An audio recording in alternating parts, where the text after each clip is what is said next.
Assalamualaikum warahmatullahi wabarakatuh. Kami dari kelompok 1 Angkatan 1 peserta Latsar CPNS PPSDM Regional Bandung Kemendagri. Di sini kita akan membuat video podcast berdiskusi mengenai nilai-nilai ASN berakhlak.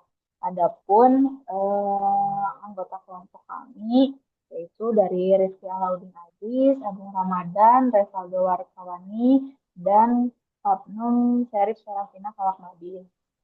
Nah, mari kita mulai acara diskusi pada pagi hari ini. Sebagaimana yang kita tahu, kita telah mempelajari nilai-nilai ASN berakhlak di sesi sebelumnya. Nah, ada 7 poin nilai-nilai ASN berakhlak yang mana mulai dari berorientasi pada pelayanan, terus juga ada akuntabel, yang juga ada kompeten, lalu ada loyal, harmonis, dan juga adaptif serta kolaboratif. Nah, saya akan memulai dari poin pertama dulu, yaitu berorientasi pada pelayanan. Mungkin saya akan pertama akan menanyakan dulu kepada saudara Revaldo. Nah, pada pelayanan publik kali ini kan tujuan utama seorang ASN itu ya pasti pelayanan yang prima kepada masyarakat.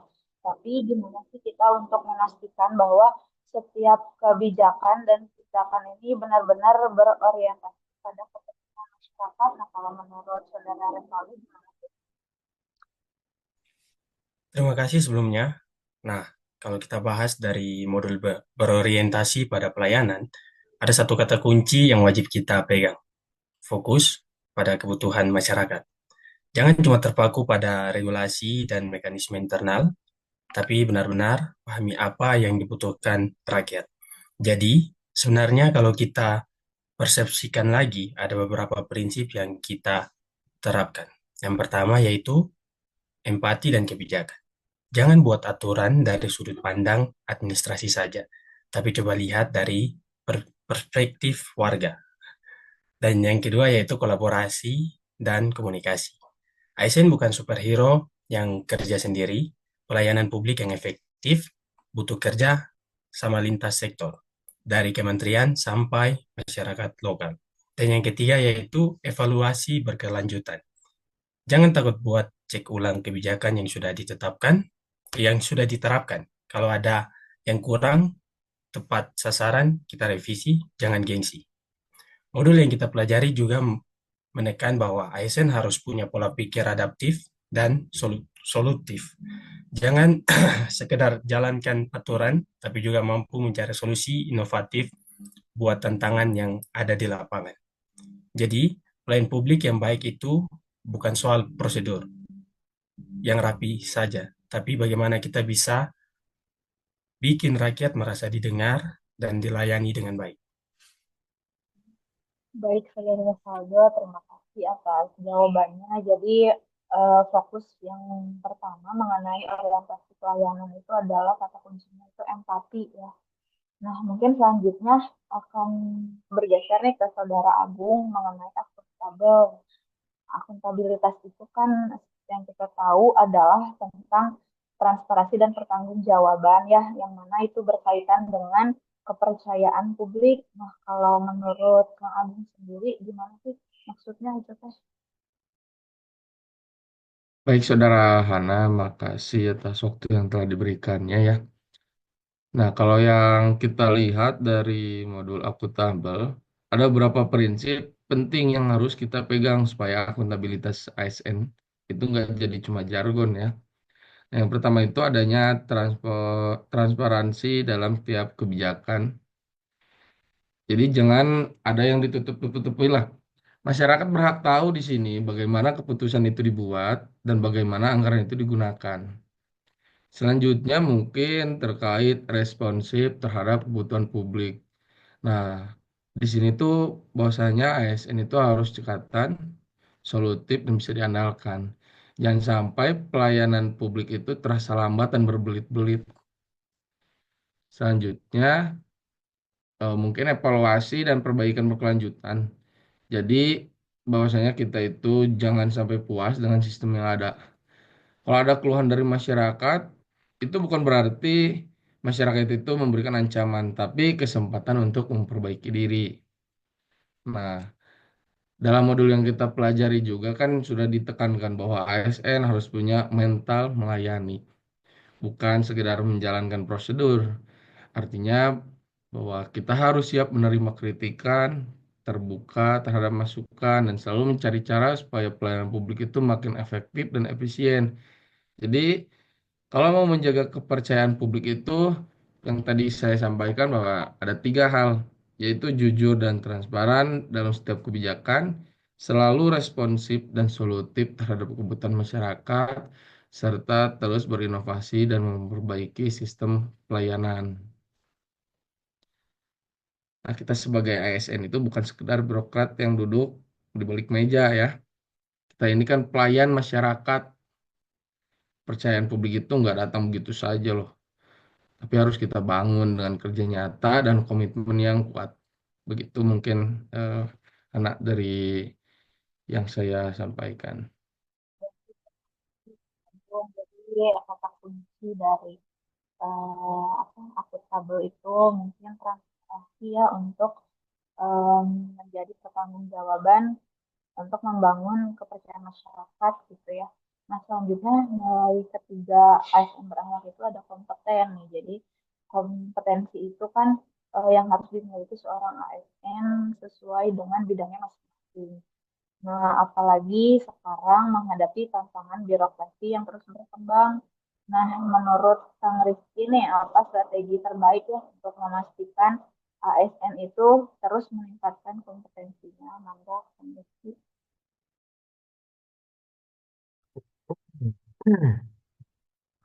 Untuk ASN yang berkompeten itu sendiri sangat dibutuhkan dalam kegiatan birokrasi di manapun itu, mau itu di tingkat daerah maupun di tingkat pusat sekalipun itu sangat diperlukan karena apa? ASN sendiri bukan hanya bekerja untuk dirinya sendiri, tapi untuk orang lain juga. Jadi ada hajat hidup orang lain yang diurus dalam setiap kebijakan yang dikeluarkan oleh ASN itu sendiri. Seperti yang kita pelajari juga kemarin di modul kompeten itu, ada beberapa strategi yang dapat kita istilahnya diamalkan dalam menjadi ASN yang berkompeten, yaitu untuk yang pertama ada pembelajaran berkelanjutan, yang kedua ada adaptasi terhadap perubahan, dan yang ketiga ada kolaborasi dan berbagi pengetahuan. Tiga strategi itu dapat kita jalankan ketika kita sedang berada dalam dunia kerja, sedang di lapangan juga, untuk dapat menghasilkan sebuah inovasi yang dapat kita gunakan pada nantinya membuat suatu kebijakan untuk kehidupan berbirokrasi. Jadi, kalau mau memastikan kompetensi ASN terus meningkat, kuncinya itu ada tiga. Yang pertama, terus belajar dan mengembangkan diri. Yang kedua, ada siap beradaptasi dengan perubahan birokrasi. Dan yang ketiga, ada bangun jaringan dan berbagi ilmu dengan sesama ASN. Kenapa tiga hal itu harus dijalankan? Karena menjadi seorang ASN itu bukan bekerja sendiri, akan tetapi juga memerlukan lingkungan yang bagus agar hasil kerja yang dicetak pada nantinya akan lebih maksimal. Jadi dalam poin kompeten ini sangatlah penting untuk kehidupan seorang ASN selain aspek-aspek yang sebelumnya sudah disebutkan oleh rekan-rekan saya tadi. Terima kasih. Baik, jadi mungkin kita ambil kata kunci dari poin kompeten itu harus terus belajar dan mengembangkan diri gitu ya. Nah, selanjutnya ada nilai ASN berakhlak harmonis di mana sebagai ASN kita juga harus mempunyai hubungan antar individu di dalam organisasi khususnya membangun lingkungan kerja yang baik dan juga harmonis yang mana nantinya akan mewujudkan keberhasilan dalam birokrasi. Nah, menurut rekan Sera, bagaimana sih kita untuk dapat menjaga harmonis ini dalam organisasi pemerintahan? Enggak, rekan Sera. Baik, kolaborasi lintas sektor sangat penting. Dengan komunikasi yang terbuka dan kerjasama yang kuat, program kerja tim berbasis inklusi menjadi salah satu cara yang efektif. Nah, kalau kita lihat dari modul harmonis yang kita pelajari kemarin, ada beberapa cara supaya lingkungan kerja tetap nyaman dan produktif. Yang pertama, saling menghargai. ASN itu bukan kerja sendiri-sendiri, tapi dalam tim. Setiap orang punya peran, dan kalau kita bisa menghargai kontribusi masing-masing, kerja jadi lebih ringan dan menyenangkan. Yang kedua, komunikasi yang terbuka. Jangan ada yang dipendam. Kalau ada masalah, lebih baik dibicarakan dengan kepala ringan daripada jadi konflik berkepanjangan. Yang ketiga, kolaborasi bukan kompetisi. Birokrasi yang sehat itu bukan soal siapa yang paling unggul, tapi bagaimana kita bisa bekerja sama untuk mencapai tujuan bersama. Modul ini juga menekankan bahwa ASN harus punya mental positif dalam bekerja. Artinya, kita harus bisa membangun hubungan baik dengan rekan kerja, menghindari drama yang nggak perlu, dan selalu mencari.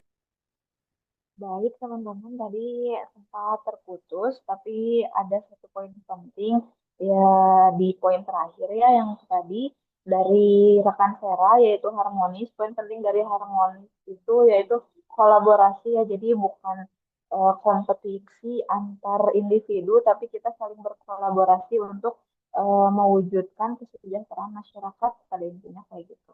Nah, poin selanjutnya itu loyal. Loyalitas terhadap negara itu kan adalah tugas kita sebagai ASN ya. Tapi bagaimana sih kita mastiin bahwa loyalitas ini tetap berada pada koridor etika dan integritas? Nah, mungkin Saudara Revaldo bisa mengutarakan pendapatnya mengenai ini. Ya, jadi memang seringkali berbenturan antara loyal dan integritas. Loyal yang baik adalah loyalitas yang bukan hanya kepatuhan, tapi juga dedikasi untuk kepentingan publik. ASN harus berani menolak praktik korupsi dan menyampaikan kritik yang membangun demi perbaikan birokrasi. Jadi, nilai loyal ini menekan bahwa loyalitas ASN harus berorientasi pada kepentingan publik, bukan kepentingan pribadi atau golongan. Artinya, kita harus bisa membedakan antara kesetiaan yang membangun dan kesetiaan yang justru merusak sistem. Mungkin itu saja, Hana. Kasih rekan Rivaldo. Berarti poin penting yang saya ambil tadi apa loyal itu berorientasi pada kepentingan publik gitu ya. Nah, poin selanjutnya itu ada adaptif, di mana perubahan itu kan terjadi begitu cepat ya, apalagi yang sebelumnya digitalisasi 4.0 sekarang udah society 5.0 gitu. Perubahan itu terjadi begitu cepat gitu, kebijakan baru dan juga tuntutan masyarakat, apalagi kita juga baru selesai pilkada gitu ya, gubernur baru, kita juga harus ada adaptasi baru. Nah, menurut Kang Agung sendiri gimana sih ASN ini bisa tetap adaptif? Baik, terkait adaptif, kita melihat bahwa mentalitas inovatif itu harus ditanamkan sejak awal. Nah, kami itu membangun budaya kerja yang fleksibel dengan digitalisasi layanan agar tidak tertinggal oleh perkembangan zaman. Artinya apa? Bahwa artinya itu adaptif bukan sekedar reaktif terhadap sebuah perubahan, tapi proaktif menciptakan solusi baru. Baik, terima kasih Kang Agungnya. Berarti kita juga harus proaktif gitu ya untuk eh, bisa mengadaptasi kebijakan-kebijakan maupun tantangan-tantangan baru yang ada di dunia saat ini gitu ya. Nah, poin terakhir nih, teman-teman, kita akan membahas kolaboratif. Kolaboratif ini kan bukan hanya sekedar bekerja sama ya, tetapi juga membangun sinergi untuk hasil yang terbaik. Nah, menurut Kang Rifki sendiri nih, gimana sih cara terbaik mendorong budaya kolaboratif dalam birokrasi pada dunia kerja kita? Mangga, Kang Rifki.